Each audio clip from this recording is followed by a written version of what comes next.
की आमचा कांबळे लय हुशार, कधीच नाही रडला, नुसताच काढला. कांबळे शाळेत गेला, मास्तरनं फळ्यावर सरस्वती काढली, पण कांबळेनं पाठीवर सावित्री काढली. म्हणून मास्तरनं कांबळेला चिडून असा पुरवला,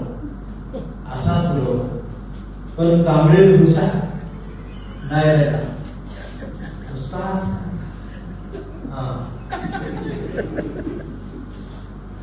कांबळे वयात आला, विशीत आला. आणि कांबळे गुलाबी झाला आणि प्रेमात पडला. मग गार्डन मध्ये बसल्यावर तिने विचारली त्याची जात. कांबळे म्हणाला, रेडी माणूस माझी जात, प्रेमात कस काय जा. मग तिने मी कांबळेला पोहले असा पुरवला. पण कांबळे हुशार नाही राहिला, नुसताच कांबळेचं लग्न ठरलं. घरचे म्हणाले मुहूर्त पहा. कांबळे म्हणाला, पटत नाही, महात्मा फुले वाचा. नातेवाईक म्हणाले सत्यनारायण. कांबळे म्हणला, जमत नाही, बाबासाहेब वाचा. मग भावकी म्हटली, कुलदैव बोकांडे. कांबळे म्हणला, पटतच नाही, गाडगे बाबा वाचा. मग घरच्यांनीच जाणवता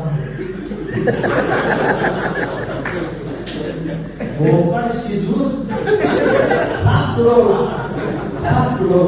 पण कांबळे हुशार नाही राहिला,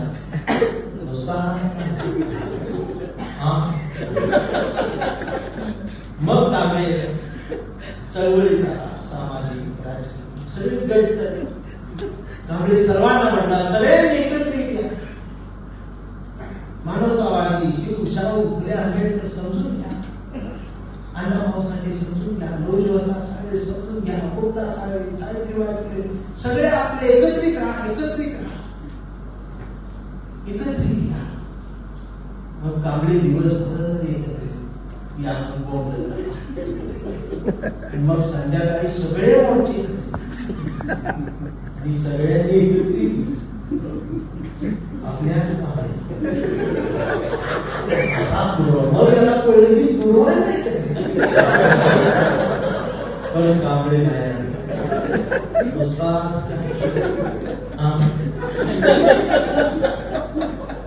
मग ती कांबळे मुलगा मोठा झाला. परवा कांबळेच्या मुलानं कांबळेला विचार की डॅडा, फुले शाहू आंबेडकर अण्णाभाऊ साठी कोण डॅडा? संविधान काय म्हणतो डॅडा? आणि छत्रपती शिवाजी महाराज परत जन्माला आले ते डॅडा? आपा मात्र कांबळे खेळला. मग त्याला दार पोरालाच असा पुरवला. पण चिरंजीव कांबळे हुशार, तो डबल हुशार, दोनदा काढला. लक्षात आलं डीएनए मध्ये ईडब्ल्यूडी पण विचार ही पुस्तक. आणि आता कांबळेला वेळ ठरवले, या व्यवस्थेचा एक वेगळा दवाखाना. कांबळेला वेळ ठरवले आणि कांबळेला वेड्यांच्या दवाखान्यात दाखल केले.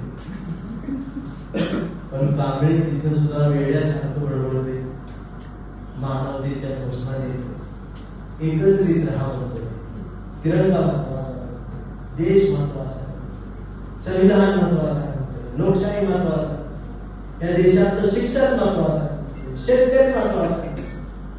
पण डॉक्टर सुद्धा कांबळेला स्वागत होता. पण कांबळेच्या एका हातात कुठल्या रंगाची चिंधी आहे. त्या देशाचा तिरंगा घेऊन कांबळे संविधान उघडून बसला आणि डॉक्टर त्याला श्वास घेऊन ठेवला. पण कांबळे नाही, नुसताच कांबळे जोपर्यंत जीवन तोपर्यंत माणुसकी, मानवता, हा विचार या देशात सुरुवात सुरुवात झाल्यापासून शेवटपर्यंत कोणी उठून येत नाही.